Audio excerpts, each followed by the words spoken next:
All right, so let's look at this common post-UTME question for those of us that will be writing post-UTME exam this year. All right, now this question is a combination of two topics in chemistry: electronic configuration and chemical bonding.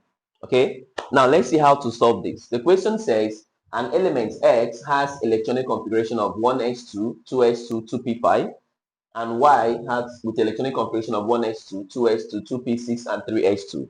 Now the question says which type of bond will be formed between X and Y, and what is the formula of the compound form? Now class, we know that in terms of bonding we have ionic bonding, which is electrovalent, covalent, and coordinate covalent. So for us to be able to tell the type of element that will undergo bonding, we need to know whether it's a metal or it's a non-metal, or both of them are non-metals. So first and foremost, we write out X. This is 1s2, 2s2, 2p5, and Y, write out 1s2, 2s2, 2p6, 3s2. Class, what do we want to do now? We want to first of all find out if X is a metal or X is a non-metal. Now, I know many of us, we can look at this and tell it is a metal, but I want to actually show us a systematic way you can use to do that. Class, for you to tell if an element is a metal or a non-metal, all you just have to do is to locate the outermost shell and count the number of electrons on the outermost shell. For metals, right, can have maximum of 3 electrons in its outermost shell. That means it can have 1 or 2 or 3. Once the number of electrons on the outermost shell of an element exceeds 3, it is more than 3, that means that guy is no longer a metal. Now, non-metals, the number of electrons on their outermost shell must always be greater than 3. Now, just in case you're wondering, this is an atom. Let's say this atom now has 3 shells. Now, this is shell number 1, that's the K shell. Now, this is shell number 2, that's the L shell. And this is shell number 3, that's the N shell. Now, the outermost of all these shells is what we refer to as the outermost shell. So the electrons on this shell is what we call the outermost shell electrons. Valence shell is also the same thing as outermost shell. Now, from this electronic configuration, how can one tell which electron are the outermost shell electron? Class, in electronic configuration, these numbers you're seeing here stand for shell. So it means that this guy is shell 1. Now this is shell 2. In this atom, since shell 2 is the highest number you can see here, right? 2 is the highest number we can see here, which means 2 is actually the valence shell. It means this atom, whichever atom this is, has 2 shells. The first shell, which has 2 electrons.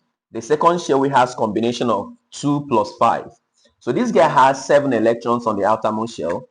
This and this, 2 plus 5 equals to 7. So the total number of electrons on this outermost shell of this guy is 7. And based on what I said, once the number of electrons on the outermost shell is greater than 3, it's a non-metal. 7 is greater than 3. So we now say that this X is a non-metal. Now, let's look at this. This atom has shell number 1, shell number 2, and shell number 3. Now, since 3 is the highest number, the outermost shell becomes shell number 3. Now, what is the number of electrons on that guy? 2. So it means that since this guy has 2 electrons on its outermost shell, remember what I told us that for metals, the number of electrons on the outermost shell can either be 1, 2, or 3. Okay? It therefore means that this guy is a metal.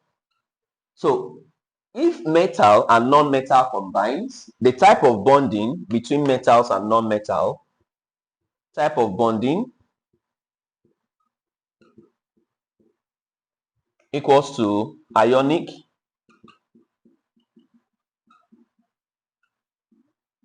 or electrovalent bonding. Now, because it is combination of metal and non-metal, so bonding that involves metal and non-metal, it is ionic bonding. The next question says, what is the formula of the compound? Class, listen. For you to be able to find the formula of this compound, you actually need to know the valency of each of them. Now, what is valency, or what majority of us know as valency? They say valency is a combining power, but I beg to differ, right? But when I was in school, my professor actually taught me something otherwise. He said valency is the number of electrons needed by an atom to form a bond. So it means that if an atom wants to combine with another atom to form a molecule, right, it's going to use its own valency. Metals will always give out electrons. Non-metals will always receive. So that number of electrons that a metal has to give, right, for him to undergo bonding is what we call the valency. Remember, the difference between valency and valence electron. Valence electron is the number of electrons on the outermost shell. Valency is the number of electrons needed by an atom to form a bond. In many cases, the valence electron of metals is always equal to their valency, but for non-metals, it's not the same. Okay, so I said valency is the number of electrons needed by an atom to form a bond. For metals, right, metals will always give out electrons.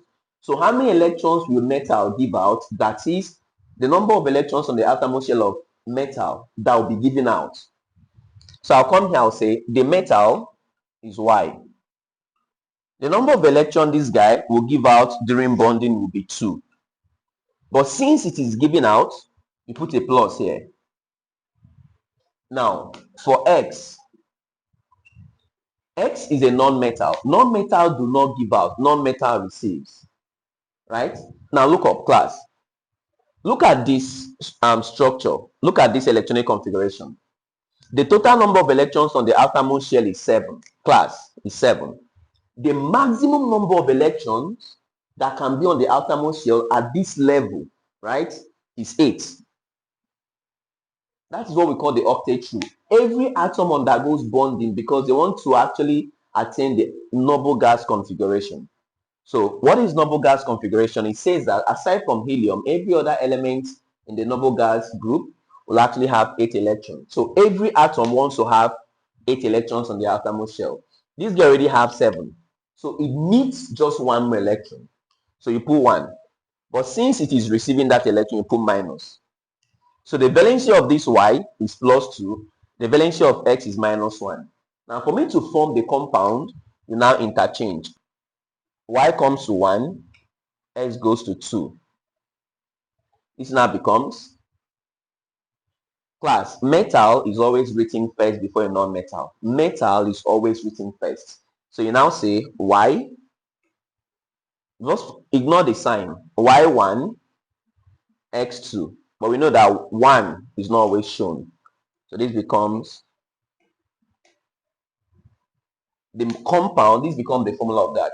So if you're writing Post-UTME exams to any school in Nigeria, right, please comment so I can add you to our WhatsApp platform where we hold classes daily, right, at night. Like and subscribe.